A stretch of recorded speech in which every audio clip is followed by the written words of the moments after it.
Appeal पढ़ेंगे CrPC में। देखिए अपील का मतलब क्या है, अपील आपका डिफाइन नहीं है सीआरपीसी में, कहीं पर भी डिफाइन नहीं है,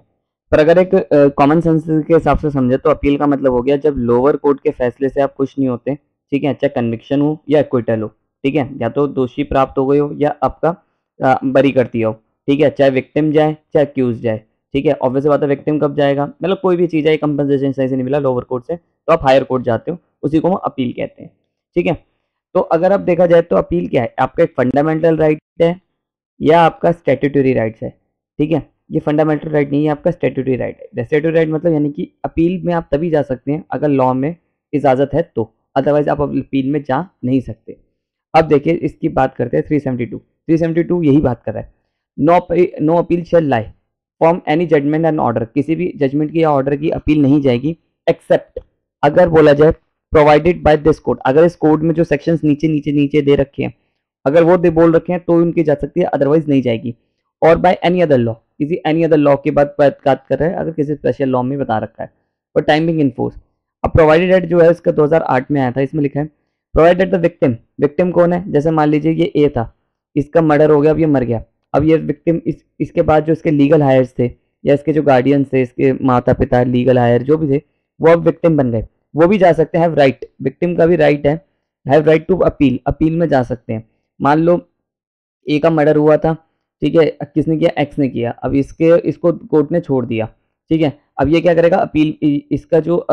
ए था जिसका मर्डर हुआ था उसका जो वाई फादर थे, अब वो कोर्ट में जाएंगे, हायर कोर्ट में जाएंगे, जैसे कोर्ट ऑफ सेशन ने सुना है तो हाई कोर्ट में जाएंगे, कहेंगे कि मैं उसे बाइज्जत जो बरी करा है, एक्विटल करा है, वो कोर्ट ने गलत करा है इसलिए मैं आया हूँ, ठीक है। तो विक्टिम में आएगा 2W में है आपका against any order pass by the court acquitting, या तो पास बाय द कोर्ट, अगर कोर्ट ने एक्विटिंग कर दिया, बरी कर दिया है अक्यूज को, ठीक है, कन्विक्ट कर दिया है कम पनिशमेंट के साथ, और इम्पोजिंग इनएडुकेट कंपनसेशन, या तो आपका कंपनसेशन कम दिया है कोर्ट ने, such appeal shall lie to the court which appeal ordinary lies, वहां पर ही जाएगी जहां पर लगती है। और वैसे बात है अगर एमएम ने करा है, ठीक है, तो आपका कोर्ट ऑफ सेशन में जाएगी, कोर्ट ऑफ सेशन ने अगर फैसला सुना है तो हाई कोर्ट में जाएगी, हाई कोर्ट ने फैसला सुना है तो सुप्रीम कोर्ट में जाएगी, एक जनरल रूल हो गया। अब देखिए 373 क्या कहता है, 373 कहता है कि appeal from order requiring security of refusal, ये ऐसे समझिए कलंदरे वाले जो केस होते हैं ना 107-51, ठीक है, जो एग्जीक्यूटिव मजिस्ट्रेट सुनाता है, उसकी अपील आपकी हमेशा कोर्ट ऑफ सेशन में जाती है, ये एक ऐसा एक लाइन से याद रखिए। ये क्या कह रहा है, अपील ऑर्डरिंग रिक्वायरिंग सिक्योरिटी और refusal to accepting reject surety, surety से रिलेटेड की प्रीसिंग गुड बिहेवियर, उनसे रिलेटेड जितने भी 117 से रिलेटेड गुड बिहेवियर से रिलेटेड जो भी आपका लगता है कोर्ट ऑफ सेशन में जाती है। याद रखिएगा एग्जीक्यूटिव मजिस्ट्रेट की अपील हमेशा आपका कोर्ट ऑफ सेशन में जाती है, ना कि आपका मजिस्ट्रेट की कोर्ट में जाती है, जुडिशियल मजिस्ट्रेट की कोर्ट में नहीं जाती है एग्जीक्यूटिव मजिस्ट्रेट की अपील, ठीक है। प्रोवाइडेड नथिंग इन सेक्शन, अगर मान लो ये प्रोवाइडेड में ये सिंपली दे रखा है, अगर 122 सब क्लॉज 4 और 2 में केस पहली कोर्ट ऑफ सेशन में चला गया, ठीक है, ये आपका,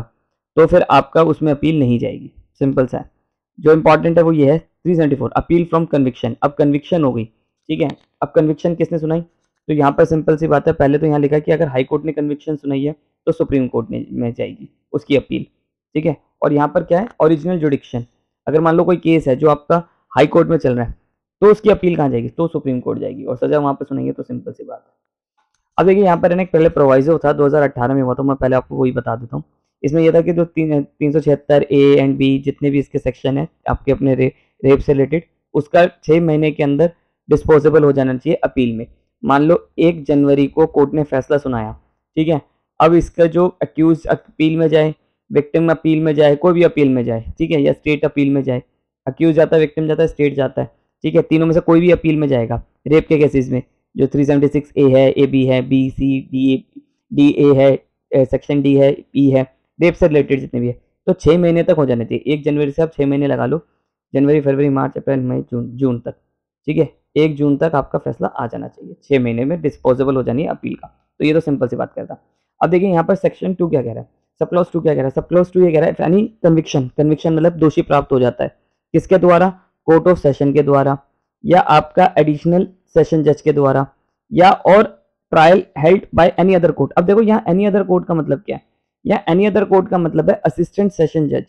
ठीक है। असिस्टेंट और एडिशनल में क्या फर्क होता है, देखो कोर्ट ऑफ सेशन और इनको तो सेम पावर होती है, ये फांसी तक की भी सजा सुना सकते हैं, ठीक है, और लाइफ इंप्रिजमेंट तक की भी सजा सुना सकते हैं, और फांसी तब जब हाई कोर्ट से कन्फर्मेशन भेज दे। और असिस्टेंट सेशन जज को 10 साल की सजा है, 10 साल की सजा सुना सकता है। मान लो किसी एनी अदर कोर्ट का मतलब यहाँ असिस्टेंट सेशन जज है, असिस्टेंट सेशन जज ने आपका इम्प्रिजमेंट सुना दी 7 साल से ऊपर,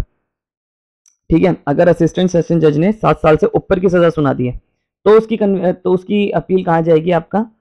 मान लो इसने 7 साल से ऊपर की पनिशमेंट सुना दी, हालांकि इसे 10 साल तक की है कि 10 साल तक की सजा सुना सकता है, पर इसने क्या करा 7 साल से ऊपर की सुना दी, तो असिस्टेंट सेशन जज की जो अपील जाएगी वो आपकी जाएगी हाई कोर्ट में, ठीक है। तो ऐसे समझिए।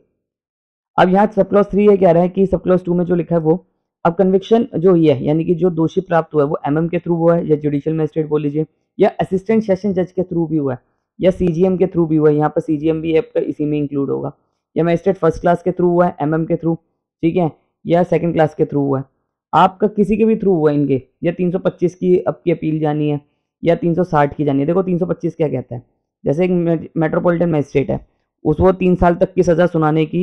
शक्ति है कि वो 3 साल से ज़्यादा की सजा नहीं सुना सकता, पर क्या होता है कि एक केस है जो पर ट्राइबल वो 10 साल के केस भी कर सकता है, ट्राई कर सकता है पर सजा नहीं सुना सकता। मान लो इसके पास एक रॉबरी का केस चल रहा है 392, उसमें 7 या 10 साल से ऊपर की सजा है, ठीक है। अब क्या होगा, मजिस्ट्रेट को लगता है कि यार इसे तो 5 साल की सजा सुनानी चाहिए एक्स को, तो क्या करेगा वो आपका सुना तो सकता नहीं क्योंकि उसे तो 3 साल की पावर है, वो 325 में अपने ऊपर वाली कोर्ट में भेज देगा, सीजीएम में भेज देगा या असिस्टेंट सेशन जज को भेज देगा, वो जितनी भी सजा सुनाए, ठीक है। 360 कहता है या तो आपका प्रोहिबिशन पे छोड़ दे या वोमिनेशन पे छोड़ दे, वोमिनेशन में फटकार के छोड़ दे या प्रोहिबिशन पीरियड के लिए छोड़ दे कितने भी टाइम के लिए, इन सब की अपील कहाँ जाएगी, कोर्ट ऑफ सेशन में जाएगी, इन सब की अपील कहाँ जाएगी, कोर्ट ऑफ सेशन में जाएगी। एक बार दोबारा समझिए, ये थोड़ा सा मुश्किल है।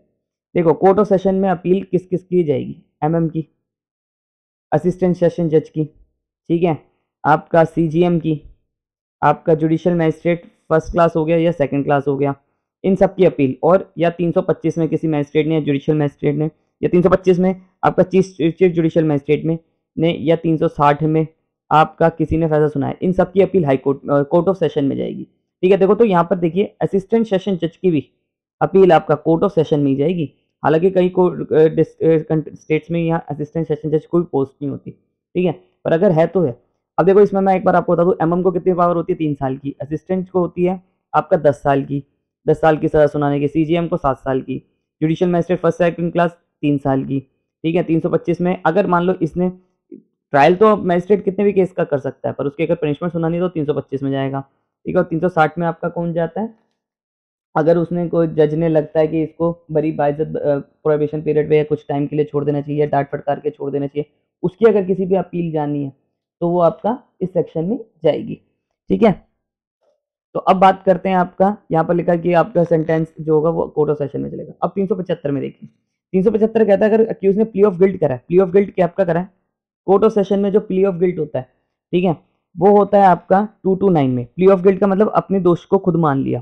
ठीक है, या वारंट केस में अगर उसने प्ली ऑफ गिल्ट करा है तो 241 में करेगा, या सम्मन केसेस में करा है तो उसने आपका प्ली ऑफ गिल्ट करा है 252 में या 253 में, ठीक है। अगर इनमें से किसी भी उसने प्ली ऑफ गिल्ट करा है, ठीक है, तो उसकी आपका कोई भी अपील नहीं जाएगी, अपील नहीं जाएगी। प्ली ऑफ गिल्ट का मतलब यानी कि उसने अपना खुद ही दोष मान लिया, तो यहाँ क्या लिखा, nothing and contain in section 374 जो भी कहता है ऊपर वाला, 374 कुछ भी कहता है, व्हेन अक्यूज प्लीड गिल्टी, जब अक्यूज प्ली गिल्टी कर लेता है कन्विक्शन पे, अपनी मान लेता है, दोष को खुद मान लेता है, दे शैल नो अपील, अपील नहीं जाएगी, अगर हाई कोर्ट ने सुनाई है या कोर्ट ऑफ सेशन और इनने सुनाई है। बट यहाँ पर 2 दे रखे हैं, अगर एक्सेप्शन क्या दे रखा है, अपील तभी जाएगी अगर एक्सटेंशन पे है या लीगैलिटी ऑफ द सेंटेंस है, ठीक है, अगर ये 2 कारण है, ठीक है, तो ही आपकी अपील जाएगी। अब इसे थोड़ा समझते हैं, कह रहा है कि आपका लीगैलिटी पे हो या आपका एक्सटेंट पे हो, ठीक है। लीगैलिटी का मतलब है कि अगर मान लो किसी में कोई लॉ था ही नहीं, प्ली ऑफ गिल्ट पे था ही नहीं कि आप प्ली ऑफ गिल्ट इस लॉ पे कर सकते हो, ये एक लॉ था, इस पे कानून ने बना हुआ ही नहीं है कि आप इस पे प्ली ऑफ गिल्ट कर सकते हो, पर जज साहब ने तब भी करवा दिया, ठीक है, तो वो लीगल इशू है, वो है। या थ्रेटन करा एक्यूज को कि ले ले तेरे को छूट जाएगा, थ्रेटन करा, उसे अंडर इन्फ्लुएंस करा, तो आपका अपील जा सकती है प्ली ऑफ गिल्ट पे भी। एक्सटेंट का मतलब है यहाँ पर जब आपका एक्यूज को लगे कि उसकी पनिशमेंट प्ली ऑफ गिल्ट के ज़्यादा है, जैसे इसको ऐसे समझिए, एक आपका कोई एक पनिशमेंट है, उसे वो प्ली ऑफ गिल्ट इसलिए करता है कि मुझे कम सज़ा मिल जाएगी, ठीक है, पर जज क्या करता है, उसे मैक्सिमम उसे सज़ा सुना देता है। जैसे मान लो वो एक मैक्सिमम है लाइफ इम्प्रिजमेंट की सज़ा है, ठीक है, और मिनिमम उसमें एक 10 साल तक की सजा है, ठीक है। ऐसा किस में होता है? 304 के केस में, ठीक है, 304 आईपीसी में। अब वो जो एक्यूज्ड एक्स है वो सोचता है चल मैं 10 प्ली ऑफ गिल्ट कर लेता हूँ, मुझे 10 साल की तो सजा मिलेगी, ठीक है। पर जज क्या करता है? इसको लाइफ इम्प्रिजनमेंट की सजा सुना देता है। अब इस चीज की अपील भी जा सकती है, तो लीगैलिटी के बेस पे और एक्सटेंट के बेस पे आपका अपील जा सकती है, अदरवाइज प्ली ऑफ गिल्ट पे अपील नहीं जाएगी, ठीक है। आई होप आपको मेरी वीडियो पसंद आई है। वीडियो पसंद आई है तो चैनल को सब्सक्राइब करिए।